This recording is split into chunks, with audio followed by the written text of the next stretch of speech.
Hello दोस्तों, कैसे हो आप सभी। उम्मीद करता हूँ अच्छे होंगे। देखिए, कक्षा 6 की गणित में हमने अभ्यास 3A में 5 क्वेश्चन तक कर लिए हैं पार्ट 1 में।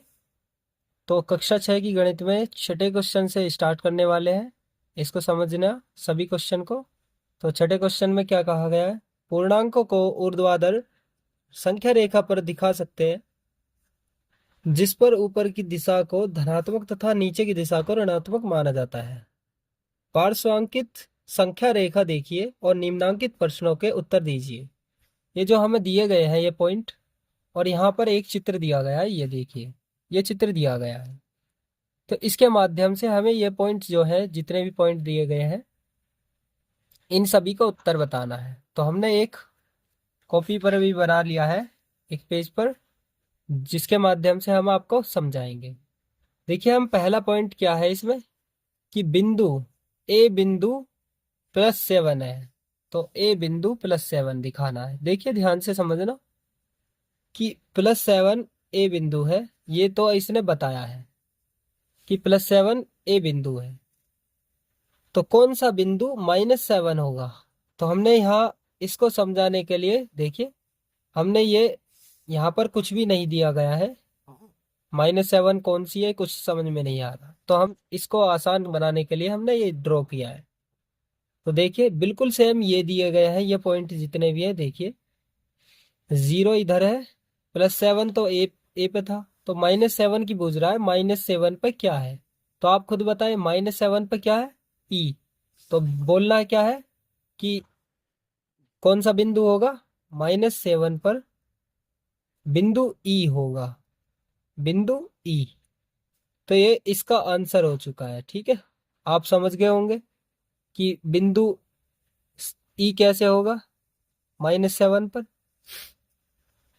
तो आप समझ गए होंगे।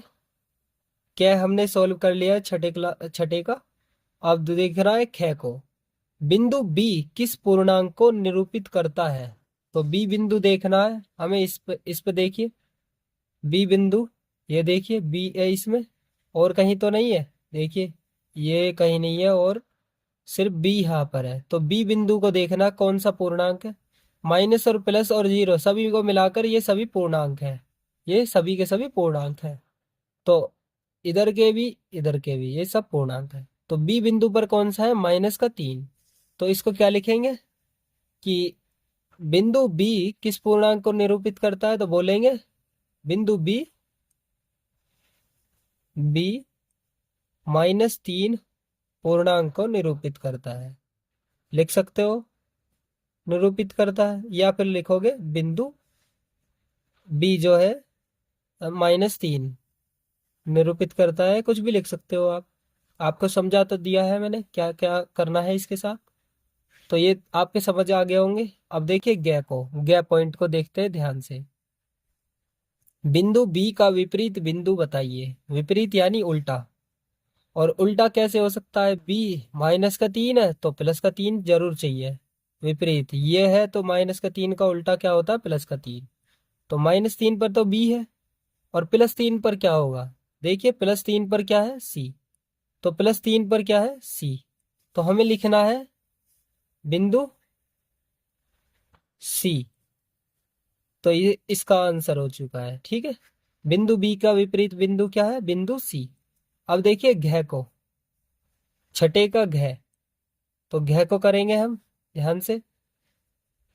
घ में कहा गया है बिंदु डी के और एल से निरूपित पूर्णांक लिखिए।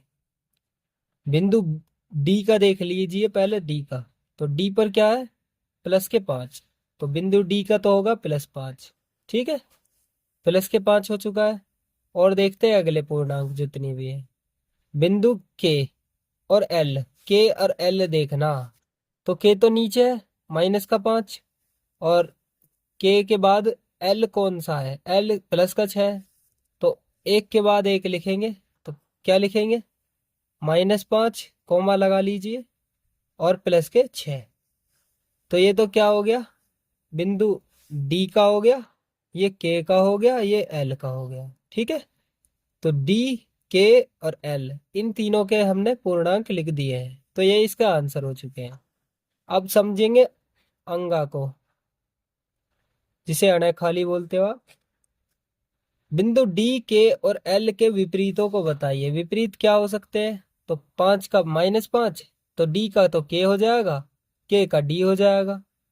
देखिए समझिए ध्यान से, +5 पर डी आ रहा है और डी का विपरीत बुझ रहा है, तो डी का विपरीत क्या होगा? के, क्योंकि +5 -5 होता है तो -5, और यहाँ -5 है तो +5 होगा। तो ये दोनों तो आपके समझ आ गए होंगे। तो डी का विपरीत के और के का विपरीत डी, दो तो आप आगे समझ में ये आपके। अब देखिए एल का विपरीत, तो +6 है तो -6 ढूंढो। -6 कहाँ है? एम पर। तो एल जो है, एल का विपरीत क्या होगा? एम। तो क्या हो जाएगा? के डी एम। तो ये इसके विपरीत हो गए। तो आप समझ गए होंगे कि इसके विपरीत कौन कौन से बिंदु है, तो समझ गए होंगे। अब चलते हैं 7वें क्वेश्चन की तरफ को। देखिए 7वें क्वेश्चन में क्या कहा गया है? निम्नांकित के बीच के सभी पूर्णांक लिखिए। तो ये संख्याएं दी गई है 7वें के 4 6 जो है, ये क्वेश्चन दिए गए हैं छोटे छोटे पार्ट। तो कै को देखिए, कै -2 और +3। ध्यान से समझना है किस प्रकार मैं समझाऊंगा। तो -2 हम ऐसे एक लाइन बनाते हैं, तो लाइन पर 0 यहाँ होगा, और इधर चलोगे -1, इधर चलोगे -2। ये प्लस के 3 चाहिए, तो प्लस का 1, प्लस का 2 और प्लस का 3। तो -2 से प्लस के 3 तक बीच में जो भी संख्याएं होंगी उन सभी को लिखना। ये बोल रहा है बीच की सभी पूर्णांक लिखिए। तो बीच के क्या क्या बच चुके हैं? इनके बीच के क्या बचे? क्या बचे होंगे? -1 बचा, कोमा लगाइए, 0 बचा, प्लस का 1 बचा और प्लस का 2 बचा। ये कोमा लगाकर लिख लीजिए, ये इसके आंसर हो चुके हैं। आप समझ गए होंगे। अब देखिए ख को इसी प्रकार करने सभी के सभी। ख को देखिए 0 और 6, 0 और 6 इनके बीच के देखने, तो ऐसे ही लाइन खींचिए, तो 0 1 2 3 4 5 6, ये भी ऐसे ही करने। तो 0 से 6 के बीच में कितनी ये संख्या है? तो लिख दीजिए 1, 2, 3, 4, 5। तो ये संख्या होगी। तो इसका आंसर हो चुका है ख का। अब गै को समझिए। तो गै देखते हैं हम। तो गै में कहा गया है -4 और प्लस के 4। तो हम लाइन खींच देते हैं इसकी भी। 0 -1 -2 -3 -4, ये पॉइंट ले लिया हमने। ये देखिए 1 2 3 और 1 4। तो -4 और प्लस के 4 के बीच में देखनी है कितनी संख्याएं होंगी। तो -3 होगा, -2 होगा, -1, 0 1 2 3, ये सभी संख्याएं जितनी भी है ये सभी इनके बीच की होंगी, सभी पूर्णांक। तो ये इसका आंसर हो चुका है गै का। अब चलते हैं घ की तरफ को। तो घ में दिया गया -5 और प्लस के 2। तो इसको भी करेंगे, -5 और प्लस के 2 को भी ध्यान से देखना, इसको भी कैसे करेंगे। तो घ पर चलते हैं, -5 और प्लस के 2, -5 और प्लस के 2 दिया गया है। इसी प्रकार देखना है, इसको भी सॉल्व करेंगे हम ध्यान से। तो एक लाइन बना दिए, 0 प्लस का 1 प्लस का 2। इधर देखिए -1 -2 -3 -4 -5। तो ये -5 से 2 प्लस के 2 तरफ को, ठीक है, -5 से 2 की तरफ प्लस के, इनके बीच की पूर्ण संख्याएं या पूर्णांक जो भी है वो दी लिखने हैं सभी। -4 बचा, -3 बचा, -2 -1 0 1, ये हो गए हैं। तो ये तो है इनके बीच की बूझनी है, तो ये लिखे नहीं जाएंगे किसी में भी, इनके बीच की बतानी है। तो जो भी बची है वो सभी के सभी बीच की हो जाएंगी। तो वो बीच की सभी पूर्णांक हो गई है, सभी की सभी जो भी है। तो ये इसका घ का आंसर हो चुका है। अब इसको देखते हैं अंगा को। -3 और 5 प्लस का 5 है, -3 और प्लस का 5, ठीक है।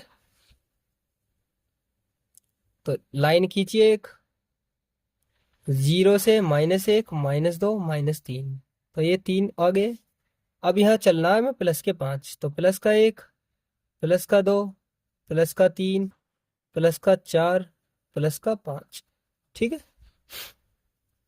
अब -3 से प्लस के 5 की ओर चलते हैं, तो इनके बीच की लिख देनी है -2 -1 0, प्लस का 1, प्लस का 2, प्लस का 3, प्लस का 4। ये सभी इनके बीच की पूर्ण संख्याएं या पूर्णांक होंगी। ये पूर्णांक बोला है, पूर्णांक ही है। तो पूर्णांक इनके बीच की ये इतनी हो गई है। अब देखिए सातवें का च, -8 और 4 के बीच। तो च को देखिए, -8 और 4, -8 और 4 के बीच पूर्णांक संख्याएं देखनी है। तो ध्यान से देखेंगे इसको भी। तो 0 1 2 3 4, तो ये लिख लिया हमने। ठीक है। अब देखते हैं आगे। -1 -2 -3 -4 -5 -6 -7 -8। आप समझेंगे, -8 और 4 के बीच की देखनी है हमें। तो ये -8 और 4 के बीच की देखनी है, तो ये लिख देनी है जो भी बची है बीच में, -7 -6 -5 -4 -3 -2 -1 और 0 1 2 3। ये सभी संख्याएं जितनी भी बची है इनके बीच की, वो सभी संख्याएं क्या होंगी, इनके बीच की पूर्णांक होंगी। तो यहाँ तक हमने सभी कंप्लीट कर लिया। अब बढ़ते हैं प्रश्न नंबर 8 पर। तो 8 को देखिए, निम्नांकित संख्या रेखा देखिए। ये संख्या रेखा आपको दिख रही है। रेखा जो एक लाइन है उसको रेखा कहेंगे, और इस पर जो संख्याएं बननी है संख्या रेखा कहेंगे। तो ये संख्या रेखा आपको दिख रही है। इसकी सहायता से निम्नांकित पूर्णांकों के जोड़े के बीच पूर्णांकों को आरोही क्रम में लिखना है, बढ़ते हुए क्रम में। तो ये जो ऑप्शन दिए गए हैं ना आपको आठवें के क का, तो 2 और 5 के बीच के जोड़े के बीच की आरोही क्रम लिखने हैं। आरोही यानी बढ़ते क्रम में। जोड़े के बीच भी देखनी है और आरोही क्रम में भी लिखना है। तो आठवें को समझना, आठवें का क में क्या कहा गया, 2 और 5। 2 और 5 कहा गया, 2,5। तो इसमें 2 और 5 के बीच की कौन कौन सी हो जाएंगी, तो आप खुद बताइए। 2 और 5, 2 और 5 के बीच क्या रह जाएंगे, 3 और 4। तो हम 2 और 5 के बीच क्या बताएंगे, 3, 2 और 5 की आरोही क्या बनेंगे, 3 और 4। इनके आगे की जो संख्याएं होंगी, यानी आरोही क्रम में क्या लिखा जाएगा इससे आगे, इनके बीच की क्या बनेंगे, 3 और 4। आपको खुद यहाँ भी समझ आ गया होगा। 2 और 5 के बीच, यहाँ देखिए 2 और 5 के बीच 3 और 4 है। 3 के बाद 4 आता है, तो बढ़ते क्रम में है ना, 3 4 ऐसे बढ़ते क्रम में है। इसी प्रकार इसको लिखना है। तो ख को देखिए, ख में कहा गया है -4 और 0, -4 और 0। तो बढ़ते क्रम में लिखना है हमें। इस तरफ से ही लिखा जाएगा। 0 के जितने पास आती चली जाएगी वो संख्या बढ़ती चली जाती है, और इस तरफ घट रही है जितनी दूर जा रही है। तो हम उल्टे चलेंगे इस तरफ को। -4 और 0 के बीच में जो भी है, जो वह है संख्याएं, उनको आरोही क्रम में लिख रहा है। तो आरोही क्रम में किस प्रकार लिख सकते हैं, -3 -2 -1। 0 तो है ही, और -4 नहीं लिखना। तो ये सभी क्या होगी, इसके आरोही क्रम होगी। अब देखिए 3 और 8, देखिए इसको 3 और 8 समझ आ रहा होगा आपका। 3 और 8, तो इनके बीच क्या होगी, 4 5 6 7। तो लिख दोगे ग को, 4 5 6 7। ये हो जाएंगे इसकी आंसर। ठीक है, 3 और 8 के बीच। अब देखिए इसको 0 और 4, आपको समझ आ गया होगा। देखिए 0 और 4 दिया गया है। तो 0 और 4 देखिए, इसमें 0 और प्लस के 4 है, तो 4 खाली दिया गया तो प्लस के 4। 0 और 4, 0 4 के बीच में 1 2 3, यानी बढ़ती हुई संख्याएं लिखनी है हमें सिर्फ। तो घ को देखिए, बढ़ती हुई संख्या लिखनी है। 0 4 में 1 2 3, ये 3 संख्याएं मिलेंगी, ये इसका आंसर हो चुके हैं। बढ़ते क्रम में हमने लिख दिया है। अब देखिए अंगा को, -5 और -2। -5 और -2, इनके बीच क्या है, -4 -3, तो -4 -3, ये इसका आंसर हो चुका है। अब देखिए चेक को, -1 और 4, -1 और 4, ध्यान से समझना है, -1 और 4, इनके बीच 0 1 2 3, सबसे पहले 0 आएगा, फिर 1, फिर 2, फिर 3, ये इसके आंसर हो चुके हैं। अब इनसे आगे बढ़ते हैं। निम्न 9वें क्वेश्चन को देखिए, निम्नलिखित के मान ज्ञात कीजिए। ये मोड में होती है संख्याएं, निरपेक्ष मान भी इन्हें कह देते हैं। तो ये सभी दिए गए हैं, 6 की 6, 1 2 3 4 5 6। तो ये इन सभी को बहुत ही आसानी से सॉल्व करना बताऊंगा मैं आपको। ये जो चिन्ह होता है ना, ये मोड का, ये निरपेक्ष मान का, अंदर जो भी माइनस की संख्या होगी वो बस आके सीधे बाहर जो निकल जाएगी, इससे प्लस की आ जाएगी, और प्लस वाली प्लस ही रहेगी, माइनस वाली प्लस बना देगी, और प्लस वाली प्लस ही रहेगी। बस इतना ही काम करना है आपको, और कुछ नहीं करना। तो 9वीं के जितने भी है आप सॉल्व कर भी सकते हैं, वैसे भी मैं करा रहा हूँ। 9वीं का क्या जो है दिया गया है, -13 मोड में दिया गया है, -13 और मोड में। तो इसे कैसे बाहर करेंगे और कैसे निकालेंगे, सॉल्व कैसे करेंगे। तो -13 इससे बाहर आने पर प्लस के 13 हो जाएगा। तो आप समझ गए होंगे। ख को देखिए, 12 दिया गया है, 12 मोड में, तो 12 को 12 ही लिखेंगे, माइनस मत बनाने देना, बस माइनस का प्लस होगा, प्लस का माइनस नहीं करना इसमें, क्योंकि ये निरपेक्ष निरपेक्ष मान है। ठीक है। अब देखिए इसको, गे को, गे में दिया गया है -37, तो -37 को कैसे करोगे, -37 मोड दिया गया, तो -37 का +37 कर दोगे। ठीक है। घ को देखिए, घ में दिया गया है 0, तो 0 मोड में है, तो 0 का तो 0 ही आएगा, तो ये भी खत्म। अब अंगा को देखिए, ये कैसे होगा सोल्व। तो इसको देखिए, इसे में -47 दिया गया है, तो -47, ये भी मोड में है, तो -47 का +47 हो जाएगा, ये आंसर हो चुका है। अब देखिए छः को, छः में दिया गया 101, तो 101 का तो 101 ही रहने वाला है, 101 का 101 ही रहने वाला है। तो ये सभी आपके क्वेश्चन सोल्व हो गए। बस एक 10वां क्वेश्चन को देखिए, जिसमें आपको सत्य असत्य बताने हैं। मैं आपको वैसे भी शॉर्ट में भी बता सकता हूं। देखिए 10वें क्वेश्चन को देखिए, प्रश्न को, अपनी अभ्यास पुस्तिका में सत्य असत्य की कथन की पहचान करके लिखिए। तो ये दिए गए हैं आपके सामने साथ, तो ये एक एक करके हमें बताने हैं, सत्य कौन सा असत्य कौन सा। तो सबसे छोटा पूर्णांक शून्य है, तो सबसे छोटा पूर्णांक शून्य नहीं होता, क्योंकि शून्य से भी छोटी होती है पूर्णांक में, -1 -2 -3 ऐसे छोटी भी होती है। तो ये क्या कह रहा है, ये बात हमें गलत कह रहा है। तो क्या लिखेंगे हम, असत्य है। मैं यहाँ क्रॉस का निशान लगा रहा हूँ, यानी गलत का निशान लगा रहा हूँ, आप असत्य लिख सकते हो। समझ आ गई। अब कहना है शून्य का विपरीत नहीं होता है, तो इस शून्य का विपरीत नहीं होता है, तो बात क्या कह रहा है ये, तो शून्य का विपरीत होता है क्या, नहीं होता। तो ये बात इसने सही कही है, तो आप लिख सकते हो सत्य। सत्य और असत्य लिखने हैं, तो जो गुणा गलत से निशान कर रखा ना ये मैंने, तो इसके स्थान पर तो असत्य लिखोगे, और जो सही का निशान कर रखा था उसके स्थान पर तुम लिखोगे सत्य। असत्य सत्य है। ठीक।